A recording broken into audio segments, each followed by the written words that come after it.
What's up, and welcome back to Nowstalgia Pod, giving you your weekly look what's going on in pop culture. My name is Pat Sheehan. Day, what's it, like High 40s? 40-ish something, 50-ish something of quarantine out in these streets. And I'm with my co-host, as you just heard, Dave Martinson. Dave, how are you doing, man? We're doing good. We're on demon time, like Fivio Foreign. We're chilling.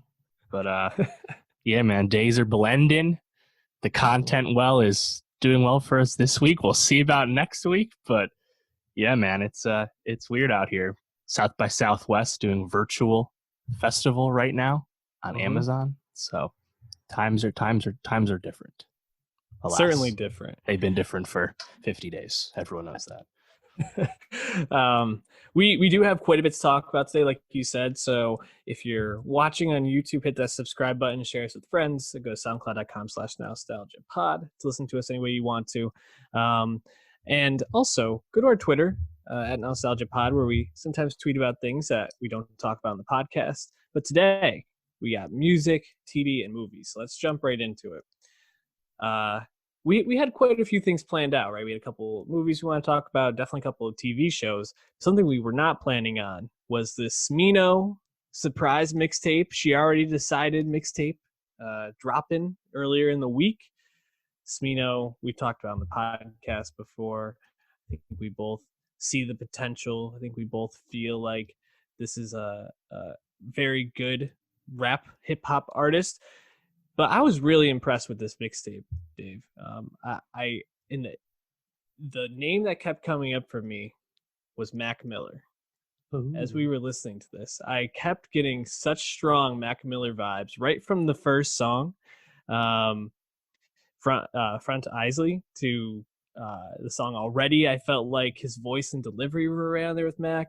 Cotton Candy, right around the chorus, like the way that he structured that and layered it. I was like, this is really giving me some serious Mac Miller vibes. Maybe not most recent Mac Miller, but like, I don't know, maybe an album or two back from this most recent one from Circle. Sure. So some really strong vibes. I was wondering, did you also have this experience where you were really happily surprised with this Smino album? Yeah.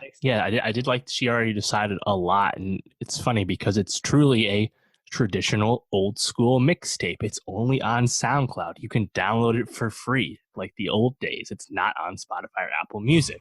And that's because, like a traditional mixtape, a lot of this is uncleared samples, sometimes of popular hit songs. You know, it's just kind of refreshing because these don't really get put out anymore because you like can't monetize it. So it's like been devalued, you know? And on top of that, despite Smino just kind of giving us a data dump of songs he's not going to put on that album, his third album he's working on, there's like a lot of variety on this. And I think that's why the Mac comp makes some sense, because Smino has already demonstrated that he has a lot of soul influence and funk influence in addition to being a hip hop artist. And Mac certainly dabbled in all kinds of genres in his time. But like Smino, you know, man, I thought like, what's that song? Like Ohio, like was just like a straight soul song.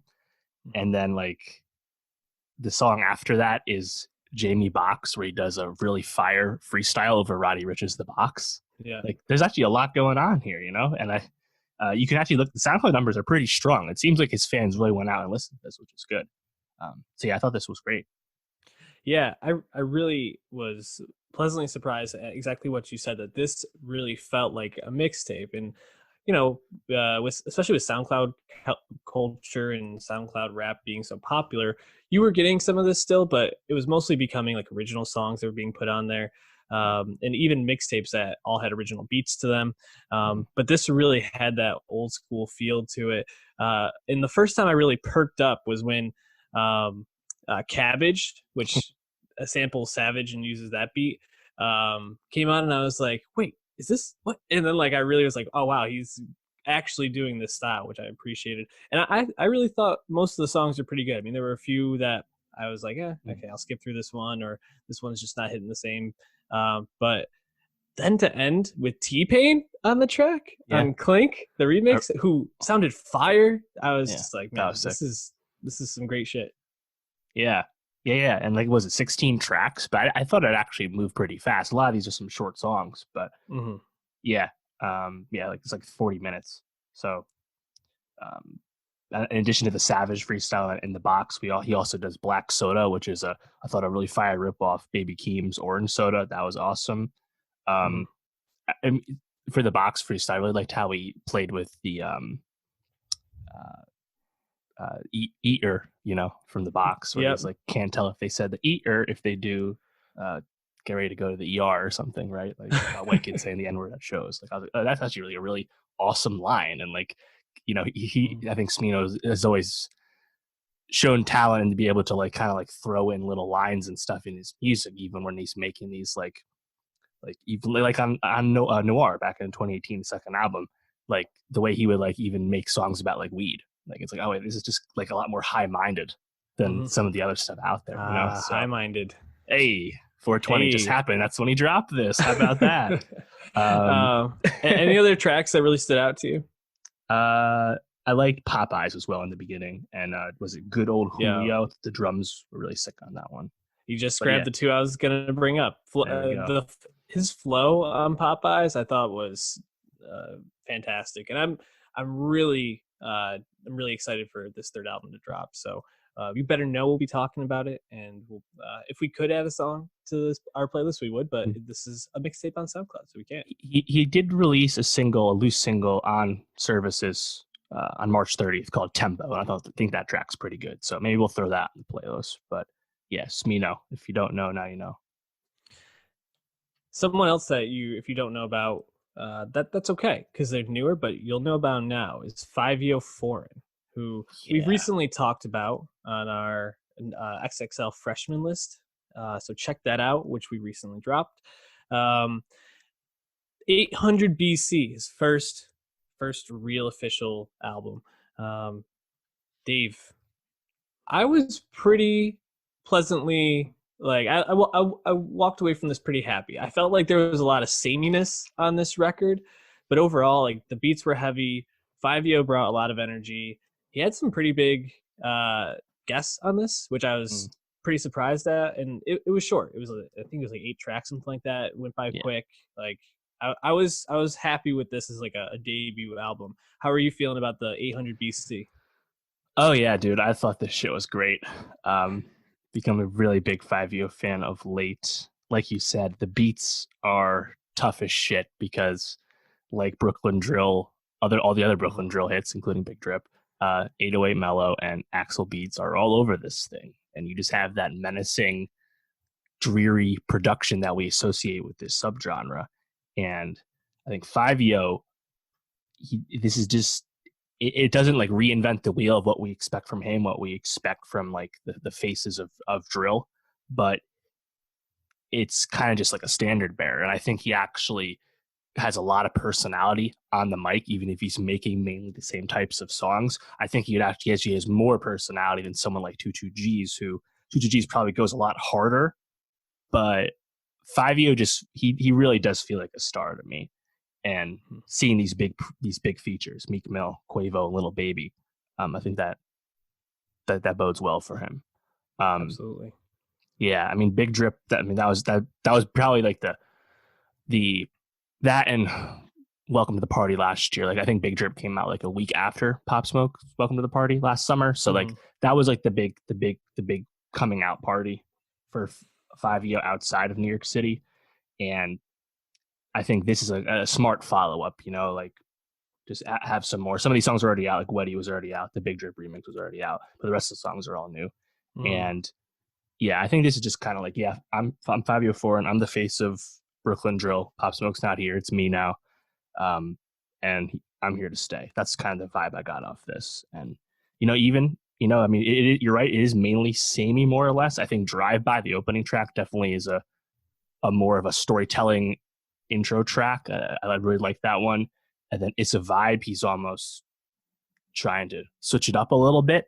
The way he talked about interviews, he's like, yeah, I know I need to diversify sometimes, so I'm just gonna sing as well as I can and hope for the best. I appreciate that attitude. Some people think they're really good singers, DaBaby. So when someone's just honest about what they can and can't do, I respect that. But my favorite song was Ambition with Lil TJ. That Yeah. shit just is so fucking hard. And in Yeah. general, I think Fivio Foreign is just tough as shit. And I love this. I was gonna say though, the one song, even though it did sound similar to the rest, uh, the one with TJ, I felt like they just played off each other really well. Yeah. It goes hard. I just was like, this is probably the one that stands out. I'm adding it to our playlist as we speak. But it sounds like the way you're seeing this is basically like I'm here to stay. Like I'm the face of this. Like I'm the king of this genre. So pretty badass. Yeah. Also, does he have the best ad libs in the game right now? The AA is like a trademark of his, and even like the bow, you know, like speaking to that, like Drake teased a snippet of a track he did with Fivio Foreign a few weeks back, and you hear Drake doing the AAs. You know, I think that means something. So yeah, man, I'm just really happy this is out there. I can tell. I'm glad to see you so excited, and you feel like he's a lock for the freshman list, right? If he's not there, something's wrong. Let's put it that way. And if he's not there, we'll be talking about it. Stay tuned. We're going to be talking about it regardless.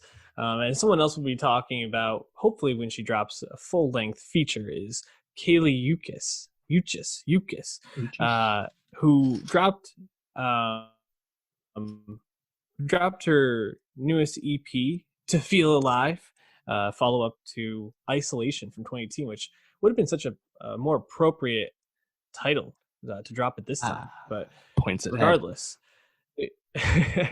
we really liked that Kali Uchis. We should look that up.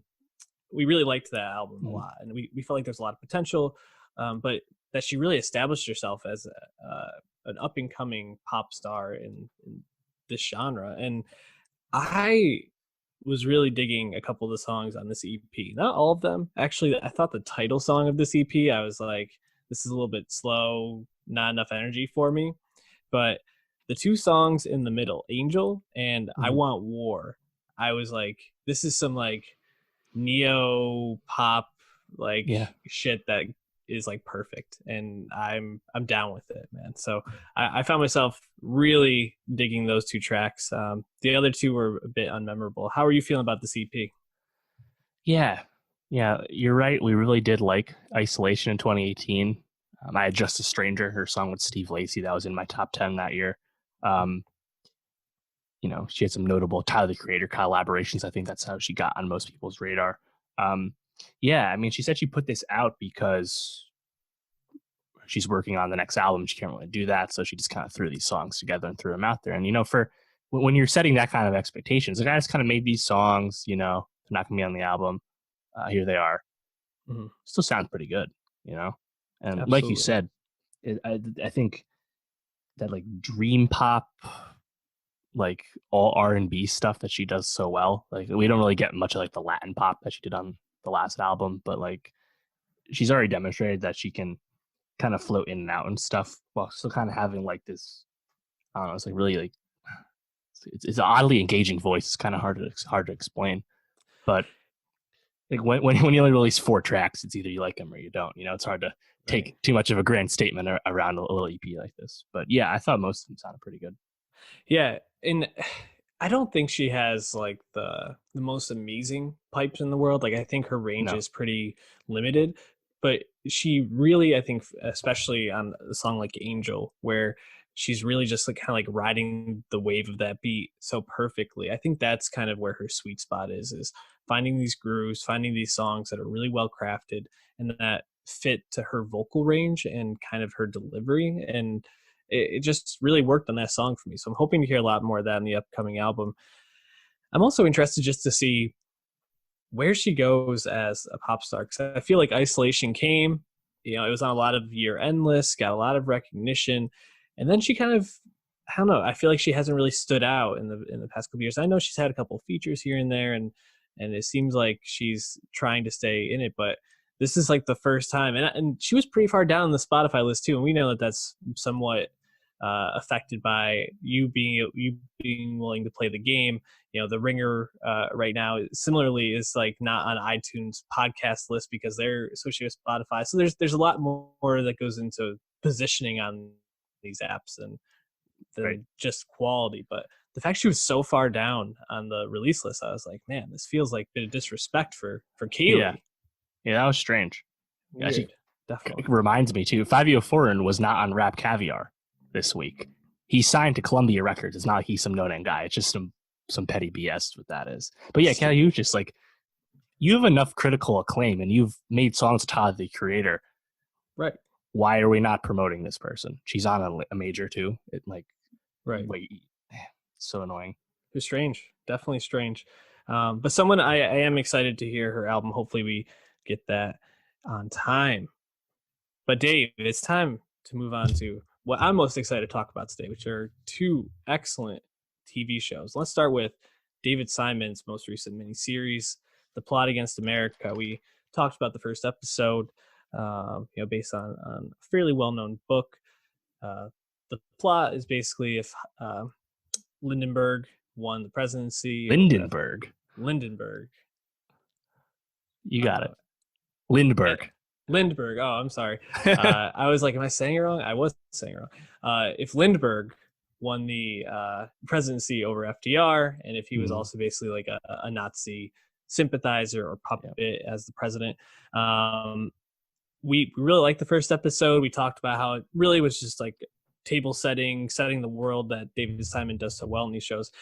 I was a little bit nervous. I don't know if I mentioned this in the first episode review, but I was a little bit nervous about how well he was going to be able to do that in a 6-episode miniseries, because a lot of his shows like The Deuce, The Wire are multi-seasons. You really kind of live in these worlds. They're 10-episode seasons, so there's just a lot more time. I mean, I should never have doubted David Simon, because I came away from this really blown away, and mostly blown away at the way he was able to like build tension in this show. So it leading up to the last 2 episodes, and the tension was never anything like super big. Like it's not like Breaking Bad where there's these huge gunfights and these huge like we have to like get out or like get away from this like cartel member, or like Better Call Saul, like we're about to talk about in a second. It's the fights between the family, it's the tension, it's the things he doesn't show you and how they affect the people and they affect the interpersonal relationships and just the cultural climate that just so beautifully done. So I of course was blown away, and David Simon remains one of the kings in the TV world. Were you feeling similarly? Yeah, it's funny. Coming off the first episode when we talked about it, kind of laying out expectations of, like you said, we know Simon's going to present applicable commentary to the modern times through an adaptation of a novel taking place in the 1940s, because that's how talented he is.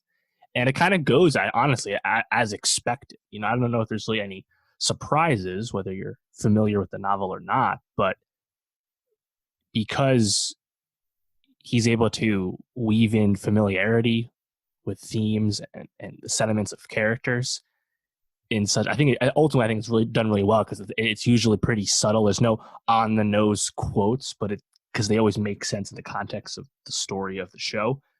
But it always brings you back to today and talking points and whatnot. And I think of like when he's talking to his friend at the he's talking to his brother, David Krumholtz. And he's like, he's just making like, well, you're a businessman, so you don't really care as long as the money's good. And it's like, oh wow, we know it. We know what that's a comment about. That was great. Yep. But obviously the scripts are great. The world building, the set design is immaculate, and acting is awesome. That Zoe Kazan was really great. She almost could have used more scenes. Like we get a lot of Morgan Spector, and I don't know if he like his character really has a lot of growth. He's just kind of like presenting this like silent rage. He's probably embodying how Simon really feels, and Simon is a Jewish man. Yeah. But yeah, man, I thought it was awesome overall. It's and at 6 episodes too, it's like it's so easy to recommend because you get so much in such little time investment because he's that good. Yeah, I agree about Kazan. I think she was the biggest winner in all this for me. I mean, you obviously have Winona Ryder and John Turturro, who are just forces, and really like the probably the characters who you kind of like and end up being the most despicable in a way, and despicable by their ignorance and their Yeah. idiocy. But Kazan and the way that her character just completely grows into this strong mind, strong-willed uh, female in this household, where you just kind of keep stepping up and saying like, no, this is what I believe, this is the way that things are, this is what we should do. And to finally hear Sandy say to her, or not Sandy, to finally hear her husband say to her at the end, Herman say to her, you were right, we should have gone best. Like that was like such a, it felt like such a win, but then it was too late. And I think that's the thing Simon does so well in this, is like you feel just as trapped as her and the kids do, even though Sandy is a little shit the whole time and doesn't realize to the very end. I hated that kid, man. Could not stand him. As I'm watching it, I'm like, here's that thing where portrayals of teenage and preteen children on screen usually is tough. And well, it was certainly intentional in this one, because God, is Sandy a little shit basically the whole time. Just detestable, right? And, absolutely. I was actually quite impressed with Azzy Robertson, who plays what's the little kid's name? Philip. Yeah. Really emotive face for like a 8-year-old or however old he is. You know, obviously he was in Marriage Story. He's a renowned child actor, I guess. But I thought he actually was pretty impressive for playing the little kid. I thought him and Jacob Level, who played Selden, both really good. And Selden, I was most impressed by his voice work, because man, when Bess is on the phone with him and he's like, my mom, she's dead, and like that phone call, dude, my heart was literally breaking. I was like, we gotta go get Selden, like we gotta go. I was getting, he just wants to play chess and collect stamps, bro. Come on. I know. Oh, that is so heartbreaking. And also how Philip, tells his aunt, like, I don't want to move away from my best friend. Then they get sent to Kentucky or wherever they went. Oh, heartbreaking. That drive where Herman and Sandy go to Kentucky to retrieve Selden was some of the most tense, like, stuff I can remember. And it was like slow moving, like when they go by that church that's on fire, or it was a synagogue, and the Klansmen are like just in the street and they're staring at Herman. He's like reaching for the gun, hasn't clicked. Like, oh my God, my heart like stopped with that. And just amazing, because like I said, like even you see the nephew there, played by Anthony Boyle, going is his name Alvin? Yeah. He goes to war, loses his leg. You never see him in the war, other than some basic training and getting ready for things, but you don't see him actually in battle. You don't see him lose his leg. You kind of just see the after effects. Right. You don't see like Lindenberg's child get taken, how that kind of impacts whatever, and all stuff around it. You just see like the cultural impact it has on the side. And I just thought Simon is just so good at showing you what's important and not getting lost in the weeds and things. So again, great. Yeah, that one scene in London when he's with the British soldier that he has a little fling with, and the air raid's gonna start. So they're like, let's go in the tunnels, and it shows like it's Camden Town. It's like, cool, there you go. But I like, because like there's a lot of smoke and stuff, and the camera's like behind. And I'm like, oh, cool. This was totally just made on like a set, but it looks really good. Yeah. And that was like the one time I could like see the filmmaking. Otherwise, it's like I don't know where they. I didn't look up where they shot this fictional Newark, but like the period detail, I mean, obviously really stands out. And I really like too is I think this will probably, being that it's on HBO, has a large platform, this probably just generally provides more awareness about the shittiness of Henry Ford and Charles Lindbergh, when obviously this is a completely fictional story, but those character traits that we get from Lindbergh and Ford in this are based on reality. Ford in particular was a really racist guy, and he's obviously not portrayed in a good light in this. So I think that's kind of educates more people, Yeah. And even Lindbergh, who exposed some questionable ideals as like a pacifist and like not really a Nazi, but not exactly anti-Nazi. Like and like pro eugenics and stuff. Like I think this will spur some good googling, because everyone just knows Charles Lindbergh. He flew the plane across the Atlantic. That guy. Well, actually, he sucked too. But yeah. Well, in his child, crime of the century is what it was called. Child kidnapped from its crib. That was the whole thing. By the way, it was actually shot on scene on location for a lot of this, like in Jersey, in New York City in parts, and then hell yeah, a little bit in Baltimore. So David Simon getting that on location filming. Do we know what Simon's next thing is? I couldn't find anywhere what his next project was. No, I don't think so.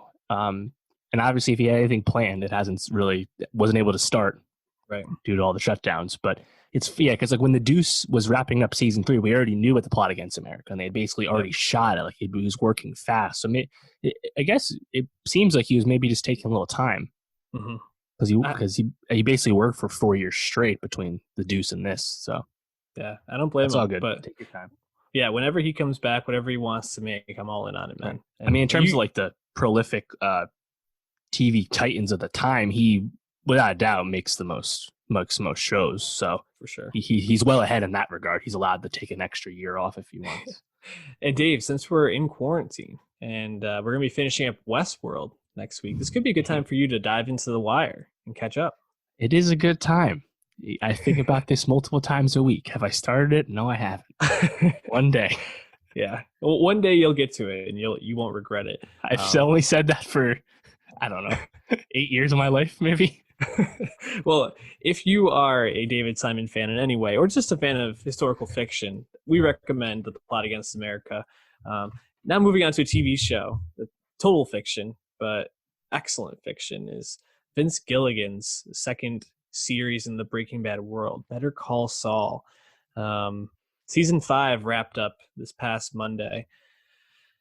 Dave, we talked about season 4 and I think season 3 as well on the pod, and pretty much every time we walk away and we're like, yeah, Vince Gilligan's really, really good at making television and kind of like tying these lines together, building characters, creating moments that are really, really memorable. But I think we both kind of felt like Breaking Bad's going to be the best thing he's ever done. And I think it's a testament to how good the season is that I kind of am questioning if that's going to be the case when Saul's completely over. Because this season of Saul is fucking awesome, dude. It's so good. Yeah, Better Call Saul season 5, clearly the best season of the show to date. And because Gilligan and Peter Gould have already made Breaking Bad and are now 5 seasons into Saul, they're just more accomplished now than they were when they were making Breaking Bad. So it's like, even if like Breaking Bad has like more, I guess, narrative importance to the existence of Saul, obviously, and is a much more popular show, largely thanks to Netflix, Better Call Saul is eclipsing it in certain ways, just because like it's just complete tacticians doing their thing, And like I know Gilligan, his influence in the seasons has waned, particularly when he's making El Camino, of course. But they never. I think the hallmark of Saul, which is especially true now with season 5, where all the storylines have finally meshed. Breaking Bad world has met the Better Call Saul world in earnest. We're never delivered beats and moments the way we expect, because these two men are just that talented at crafting the story. And they're happy to tell you that a lot of stuff that's happened throughout the year, both in Saul and Breaking Bad, had just been things that come to them. Not everything, there's not this grand plan from the start, right? Like things have changed, but the way they've been able to get this complete investment in a prequel show, it just blows me away, honestly. And I mean, I think we keep coming back to that line early in Breaking Bad where Saul Goodman, one of his first lines to, I believe, Walt and Jesse is did Lalo send you, or was it Ignacio? Whatever the quote is, basically, cementing the existence of Lalo and Nacho, right? And the whole, just trying to figure out what the hell that means. I think is on the back of the head, right? But obviously, I think the chief concern, of course, would be Kim, and Reese Horn. I think was proved with this season that she's the MVP of the show. Oh, God, yeah. because like, I think she's what elevates it. Obviously, Bob Odenkirk, who was also excellent this season, has more screen time, but Kim is what takes it up. And I don't think Gilligan and Gould have ever flipped something on its head in terms of what you expected more than what they did at the end of this finale, where Kim truly doubled down on her, faith and love for Jimmy. Mm-hmm. And when she turns around and does the finger guns, I was just like fuck yeah, like this is amazing, Oh, and by the way, they gave us an iconic villain in the 5th season in Lalo. So yeah, this shit rocks. It's my best show of the year so far. Yeah, man. The Kim Wexler character arc has been, and this is the thing about like a multi-season show where you get to really like fall in love with these characters and get to know them. And Rhea Seehorn, quietly in the first couple seasons was like the steady hand, like the the one who you were like, oh yeah, like silently, she's the real MVP of the show, and it was a very popular thing to say. And then the last 2 seasons, it was before season 5, it was pretty much like known, like she's probably the heart of the show, so to speak, and she's the audience avatar within the show. You kind of see the world similarly to how she does, and you're appalled by what Jimmy's doing, but you're still rooting for him, and you still kind of believe in him. And then he turns into Saul, right at the end of last season, and you're like, okay, like he's broken bad. Like this is what we've all been waiting for. And then Kim fucking breaks bad, or she at least starts to in the season. Right. And the mirroring of the end of season 4 with that scene of Kim and Jimmy in the hotel room where Kim is plotting against Howard and Breaking Bad herself, and you're like, fuck, like they totally flip that on its head. You totally like are just as in shock as Jimmy is when all this is happening, and you're just like, we don't have Kim the way we used to anymore. And now you kind of see maybe the show isn't necessarily about like a tragedy in terms of like, I mean, it's been a set of tragedies to begin with, but maybe it's not actually going to break down the way that we thought it was, where Jimmy's going to be against, he's going to become Saul because of the way that he's been treated as a lawyer. Maybe it's because of things that happen between him and Kim, or maybe things that Kim does. Like there's so much leading into this next season. And obviously, we're not even talking about the cartel shit where they all expect Lalo to be dead, and now he's going to be on a warpath to go get Nacho and Gus and everybody related. This next season's going to be unbelievable, dude. And so many good episodes and moments within this season I want to talk about. The desert stuff was fucking awesome. Yeah, absolutely. Was it a Bagman and then the bad road taken or something like that? Yeah, some road something. Yeah. Yeah, I think the one thing that's been constant has been Jonathan Banks as Mike. Mike Ehrmantraut hasn't exactly changed much, and I think that's kind of been like observations about the storyline is that the cartel stuff has almost been a bit of a holding pattern as we need more time for Jimmy and Kim to progress, right?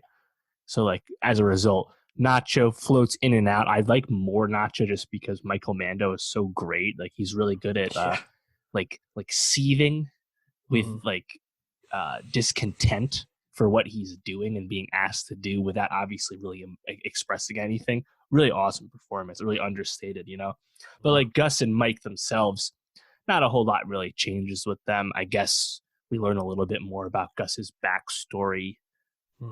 I don't know if that really added a whole lot personally, but having the cartel stuff kind of come full force and having like when Lalo shows up at the apartment, and that's what, like a 15-minute scene almost, like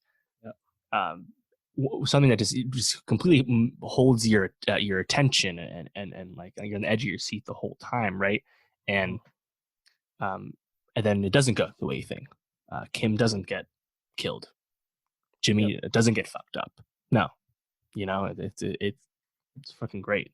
Kim fucking tells him off. She tells him what he needs to go do, and he listens to her.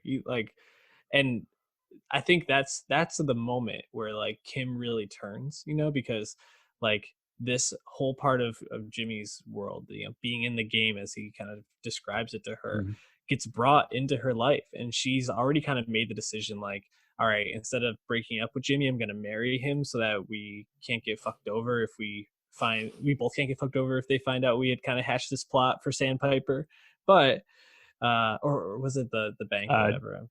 Yeah, the Mesa Verde. Yeah, Mesa Verde. Shiwer and Coakley, whatever her thing was. Yeah. But then this cartel world gets dropped in her lap, and she either can like shy away from it or like stand up and like be in the shit like she decided to be. And when Jimmy picks up the phone and is talking to Mike and is like, did you hear all that? And he's like, I heard that she fucking saved your ass. I was like, yep, this is the moment, man. Like, and they craft it so well, and you expect something big to go down, and it's just so tense but gripping. The acting is phenomenal. Just blown away by this show overall. I think the interesting thing about this season is I feel like Mike was a lot more Mike in this season. You know, in the past they kind of had the storyline with the builders of the lab. Right. Yes. I felt like that kind of that and the stuff with his son being brought up and how that affects his relationship with his granddaughter and daughter-in-law. Mm-hmm. That all really like built him out as a person. But I felt like especially from the episodes in the desert second half, you really feel like, okay, you're with Mike from Breaking Bad again. And I think, you know, along those lines, you get Hank showing up in a cameo episode. The cousins drop in a little again. Like, we're just fully in that Breaking Bad world with so much yet unresolved. You know, it's like maybe Kim doesn't die, right? Nacho, I don't feel great about his fate, but either way, there's a lot more Lalo stuff that needs to be resolved in one final season. And Tony Dalton as Lalo might be like the second MVP for me of this season behind Rhea Seehorn, because man, every time he was on screen, just fucking magnetic and like menacing while also being charming at the same time. Just fantastic. Yeah, absolutely.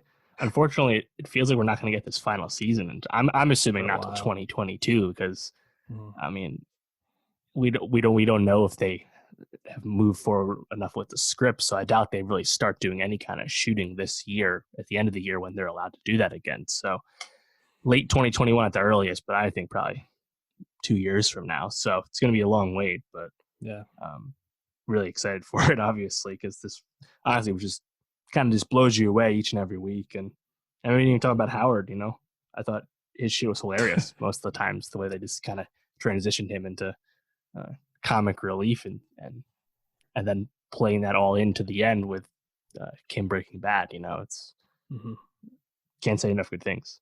No, absolutely not. I'm never gonna forget the way Lalo says, "Hey guys," like just the way he like has like that like upbeat tempo right before he goes in to potentially kill them. So good. Anyways, not Breaking Bad, Better Call Saul. Check it out. We checked out some movies on Netflix this weekend, as well as one movie on HBO. So Dave and I split this up. I'm going to talk about Extraction. We'll start there. Dave will talk about Time to Hunt, and then we'll both jump back in for Bad Education. So Extraction, getting a lot of publicity. I saw it talked about a lot on Twitter. You have Chris Hemsworth playing this ex-Australian military specialist who's now a mercenary for hire, gets hired to go and basically extract this child who's been kidnapped and deliver him back to his family. And man, so it's the first film from Sam Hargrave, who was the Captain America stunt double for Chris Evans in all the Marvel movies. He has a great relationship with the Russo brothers, who are also producers on this. He's also worked with the director of the John Wick movies, whose name is escaping me at the moment. Chad Stahelski. Yes, thank you. And really, I think what stands out most and what you'd expect is the action in this is fucking cool. Like, it's really, really cool.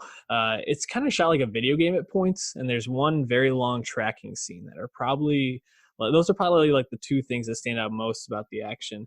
But the action also seems fairly realistic at points. Like, Chris Hemsworth is still like a superhero. He flies out of buildings. He gets hit by cars, and he gets back up, and he's fine. Right.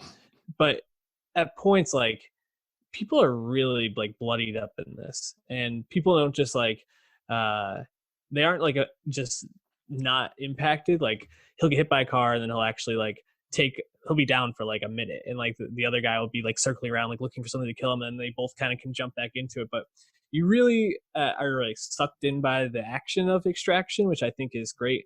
The only thing is, I think the script and the writing around building out Chris Evans' character, Tyler Rake, what a fucking name, Tyler Rake, it's pretty. I feel like the writing and the character development's pretty poor. He's this. I don't know if he's divorced. It's never really said, but he's at least estranged from his wife, who seems like after his son died, their relationship went to shit. So there's this like emotional backstory, and his relationship with this kid is supposed to be like the driving force and emotional development. I don't know. I just didn't really buy it. David Harbour shows up for a quick cameo as like an old army pal who's like helping him out, but then wants to kill the kid because he feels like the kid's gonna get killed anyway. So why make him suffer? And Chris Hemsworth has to fight him off, and that scene's kind of cool. But like, I don't really buy David Harbour as like this. I guess he's like ex-military maybe, but like, I don't really buy him as like a super badass all the time. So I was kind of like, I don't know. Do you buy David Harbour as a badass like character? Hasn't done all that often. Yeah. I didn't watch him be Hellboy, so I can't speak to that. Yeah. But I guess. Yeah, it's interesting. I think we'll kind of find out in this Black Widow movie, but I feel like he just plays like goofy dad vibes so well, and I really equate him to, his character in Stranger Things, who he's like tough, but like not like the toughest dude ever. So it's, I don't know, didn't really hit with me, but regardless, enjoyable hour and 40 minutes. Hemsworth, very good at action, very believable as like a action figure. So overall, you can watch worse movies. So say it's pretty good. Check it out. I think when it's like actually like impressive stunt work in stride, it just makes it watchable. Like, I don't think anyone's expecting this to be this Mission Impossible level story, even a John Wick level mythos. You're just trying to watch Hemsworth kick a lot of ass and run around and stuff, and it delivers. So it's kind of like recommending like 6 Underground, right? Yeah, exactly. For what it's achieving or setting out to achieve, it largely does that. So it's hard to, I think, be too critical, right? Yeah. Like that beginning fight in particular is probably like recommending the first 30 minutes of 6 Underground, right? It's like just kind of wild action choreography. Just watch it. You want to check out after that, by all means, but it's a really smart setup, right? Because he goes in to get this kid, things go wrong, and then he's kind of stuck in let's see, I wrote it down. Bangladesh. He's in Bangladesh. Yeah, he's in Dhaka, Bangladesh, and then all these people are out to get him, so he has to get himself out of there. And like the escape like aspect is such a good setup. Constant obstacles in his way, things going on. So very, very good setup. Action's great. Storyline's not believable, but you're not watching that for this. So definitely worth your time, I'd say. Do you feel the same way about Time to Hunt? Yes, I do. Time to Hunt's interesting because it's quite a long movie. It's over 2 hours. And I think that is one of the major faults of the film. But I liked a lot about this. It's a dystopian crime thriller in like a near future South Korea. It's a Korean film. It's directed by Yoon Sung-hoon, who burst out in the Korean film scene several years ago with this movie called Bleak Night. That got a lot of love over there. Didn't get distribution over here. And this is really his first film since. And it's kind of notable because you have Lee Jae-hoon as one of the lead actors. He was big in this Korean show called Signal that, again, really popular over there. And of course, Choi Woo-sik is in this. He was, I think, most recognizable to everyone as Kevin from Parasite. And he's also in Train to Busan as well, which is a well-liked Korean horror movie. So I think those two faces have kind of like gotten hype for the movie for people that are aware of it. And it debuted at Berlin back in February. and was supposed to be released in theaters, and then coronavirus happens, obviously. And then, funny enough, it was supposed to be on Netflix back on April 10th, but there was a suit between the distributor and the production company over, like, sales being made for distribution, blah, blah, blah, got held up. Either way, they settled. Just came out this past Friday on Netflix. And, it's funny because the director, he was actually born in America, and you kind of see a lot of the American film influence on this movie.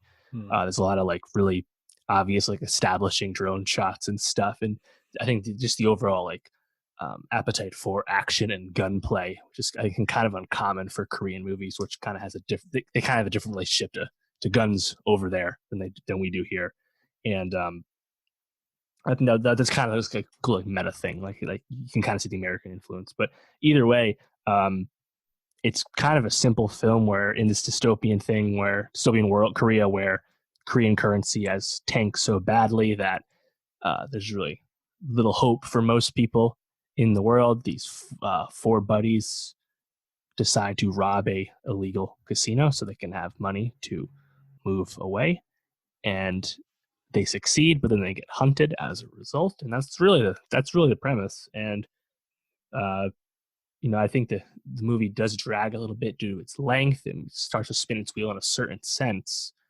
And the characters, I guess, don't really grow all that much, but I really liked how it sets itself up. It takes a good 20 minutes to get to the actual heist, so you get to spend some time with those characters. And then ultimately, kind of what I really liked was there's just these really well-made set pieces where whether you're in this parking garage or in a hospital, and the color palette's really varied, and we actually get some like psychological aspects to these characters as they're grappling with being hunted and losing people and stuff. And ultimately, I guess the script's a little similar to Extraction, the ultimate part of the story. It's kind of hard to believe some of the things, but the movie's so committed to its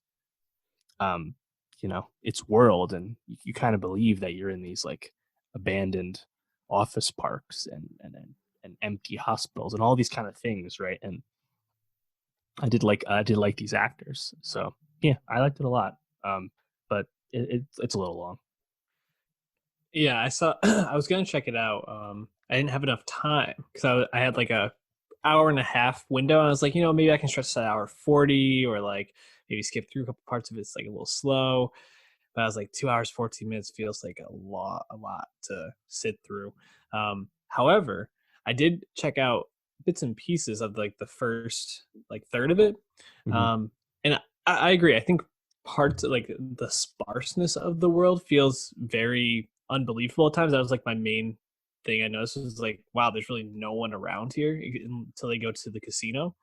But I really enjoyed, from what I've seen so far, like you said, the color palette of it like feels very cool, and also like the relationships between all the characters. I kind of like the especially I'm not totally remembering their names, but the buddy who I got to the part right before they leave after the hike, and the buddy who's like offering to like take me and offering that, he's like, yeah, of course. The relationship was really built up well, and I'm interested to see how the rest of that goes, but just didn't have enough time to finish this yet. So you got me in, Dave. I want to finish it now. I want to go see how it ends.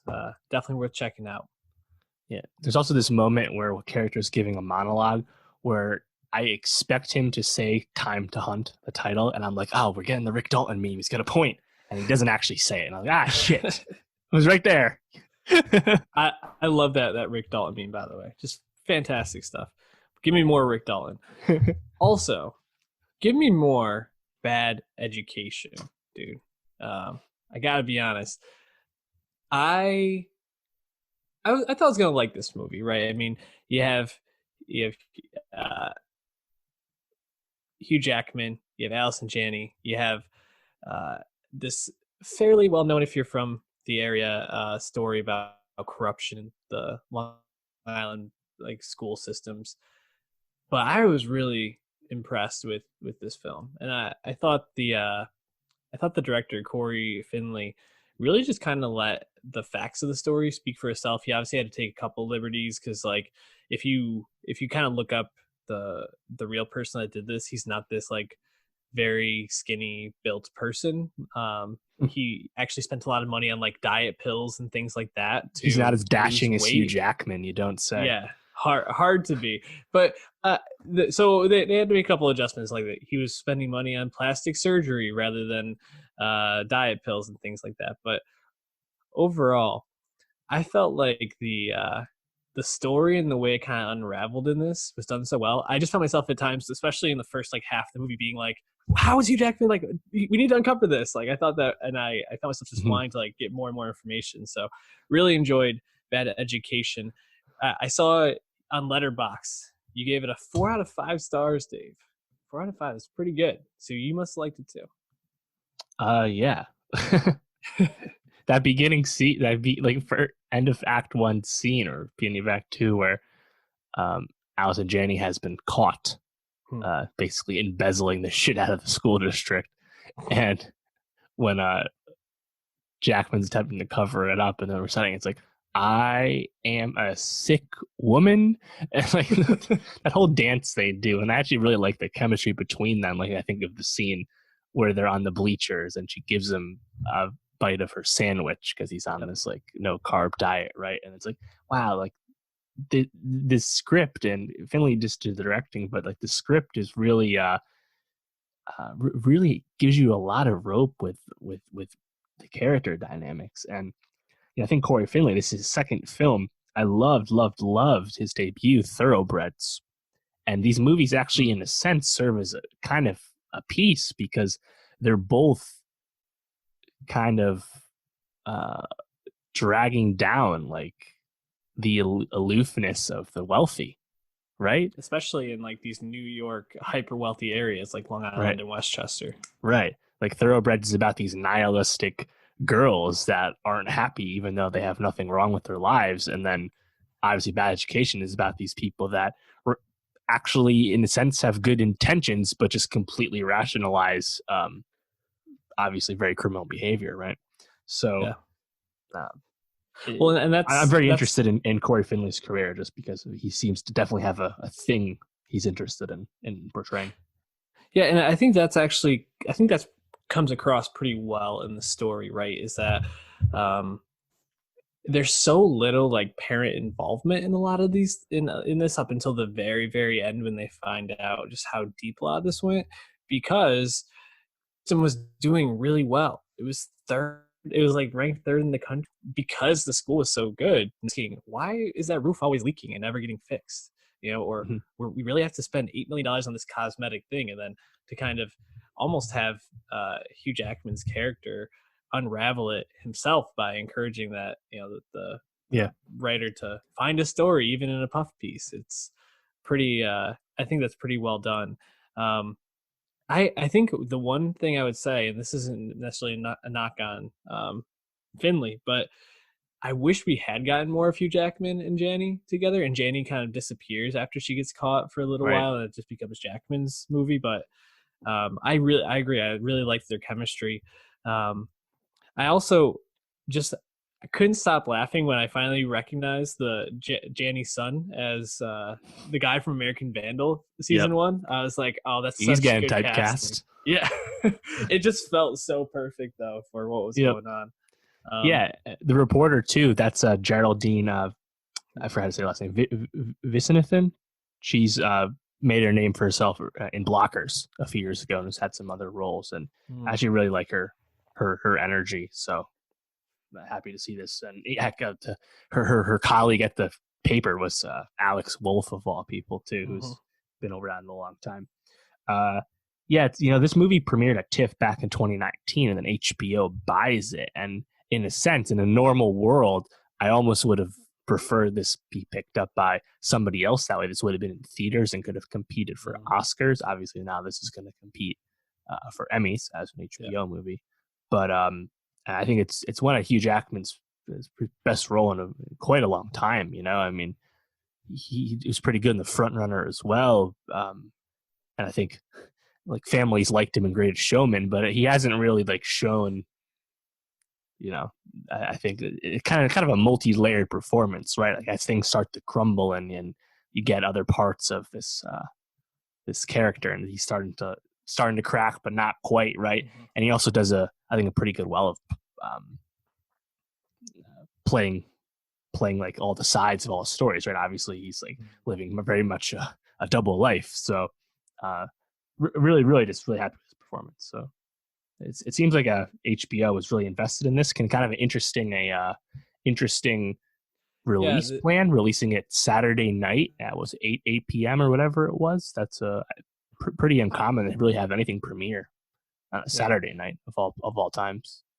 The Jackman point, I think, is really interesting because I'm thinking about. I mean, Logan probably his best performance in recent history, but he kind of stumbled upon that by playing the superhero, and Wolverine had that. The solo movies got fucking roasted and are just bad. Greatest Showman, I wouldn't say is a great movie, but it's entertaining. And then he was also in the Les Mis remake, if I'm remembering right. So he's kind of either done these really popular like musicals or kind of stumbled into superhero movies, but nothing else really. So it is nice to see him kind of get back. And Janny, I mean, everything she does is just like top notch now, like constantly putting out quality. So what do you think is like the theory or like the strategy behind releasing it Saturday at 8? I wonder if it was strictly just coronavirus, I guess also because HBO has their Sunday plan, so they can't do it Sunday. Obviously, they have Westworld and everything, and Insecure and Run going on Sunday, so that doesn't work. And I guess they just didn't want to do Friday. I don't know. It's tough to say. It's kind of strange. Like I guess they wanted a different day. Netflix does everything, Friday, so they wanted. I don't know. Definitely uncommon though. But. Definitely. Anyways, worth checking out if you have HBO Go. Find a way to watch it. Probably the best Long Island movie I can remember. It's so specific, like the names of the towns. If you've been in Long Island, you've probably at least seen them. Property values. Like the Roslyn and like man, like I was sitting there and my fiance is from Long Island. She's like, I know all these places. What is the story? And she wasn't aware of it, but then she talked to her parents and they were like, oh yeah, that was huge. That was huge down here. Wicked huge. You're mixing a little Boston in there, Dave. Wicked. Anyways, that's gonna do it for us this week. As you said, Dave, is next week gonna be as packed as this week? Probably not. No. We have a new album from Car Seat Headrest, a band one of us likes, and we have the end of season 3 of a show neither of us likes, Westworld. So we'll be going from there and adding plenty more, obviously. So that's where we're at. Times are tough. Follow us at NowstalgiaPod on Twitter, SoundCloud.com/NowstalgiaPod, YouTube.com/NowstalgiaPod, and share us with friends. Follow our Best of 2020 on Spotify, Nostalgia Best of 2020. See you next week.